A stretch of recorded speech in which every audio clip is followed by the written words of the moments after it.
વડિયાના વાવડમાં આપનું હાર્દિક સ્વાગત છે। વડિયાના ઇન્ચાર્જ મામલતદારની ટીમે વડિયામાંથી બિન અધિકૃત સરકારી અનાજનો જથ્થો ઝડપ્યો છે। વડિયાના ઢુંઢિયા પીપળિયા નાકા પાસેથી એક રિક્ષામાં સરકારી અનાજનો જથ્થો રંગે હાથ વડિયાના ઇન્ચાર્જ પુરવઠા નાયબ મામલતદાર કુલદીપસિંહ સિંધવે ઝડપ્યો છે। બાતમીના આધારે હાથમાં ફ્રેક્ચર હોવા છતાં ઇન્ચાર્જ પુરવઠા નાયબ મામલતદાર કુલદીપસિંહ સિંધવે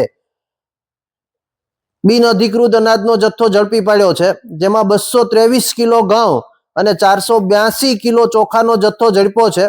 ઘઉં અને ચોખાના જથ્થાની સાથે ઇલેક્ટ્રિક કાંટો અને એક રિક્ષા કુલ મળીને 82,527 રૂપિયાનો મુદ્દા માલ જપ્ત કર્યો છે।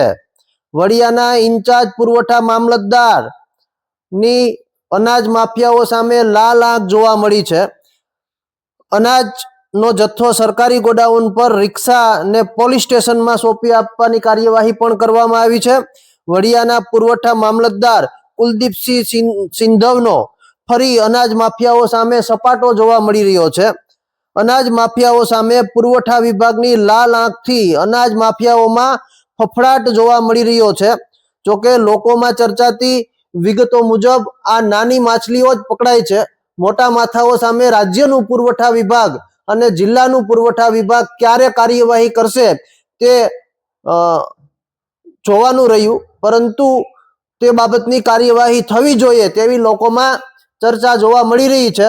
જોકે આ રેડની અંદર વડિયાના ઇન્ચાર્જ પુરવઠા મામલતદાર કુલદીપસિંહ સિંધવ, ઇન્ચાર્જ મામલતદાર કૈજરભાઈ સિંધી, મુખ્ય પુરવઠા ઇન્સ્પેક્ટર અધ્યારુ, પુરવઠા ઇન્સ્પેક્ટર રાજેશ તેરૈયા સહિતના લોકો જોડાયા હતા।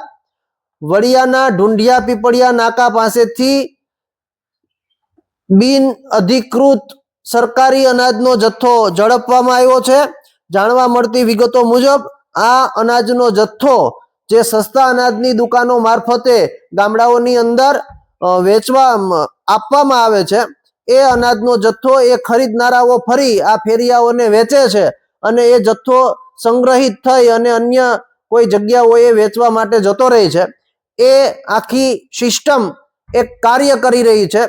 આ સિસ્ટમની ઉપર વારંવાર વડિયાના ઇન્ચાર્જ પુરવઠા મામલતદાર દ્વારા બાતમીના આધારે રેડો કરવામાં આવે છે અને અનેક વખત આવો જથ્થો પકડાયાની ઘટના વડિયામાંથી સામે આવતી જોવા મળી રહી છે। ત્યારે ફરી વડિયાના ઇન્ચાર્જ મામલતદાર અને મુખ્ય પુરવઠા ઇન્સ્પેક્ટર અધ્યારુ, પુરવઠા ઇન્સ્પેક્ટર રાજેશ તેરૈયાને સાથે રાખી અને વડિયાના ઢુંઢિયા પીપળિયા નાકા પાસે એક રેડ કરી અને અનાજનો જથ્થો ઝડપ્યો છે।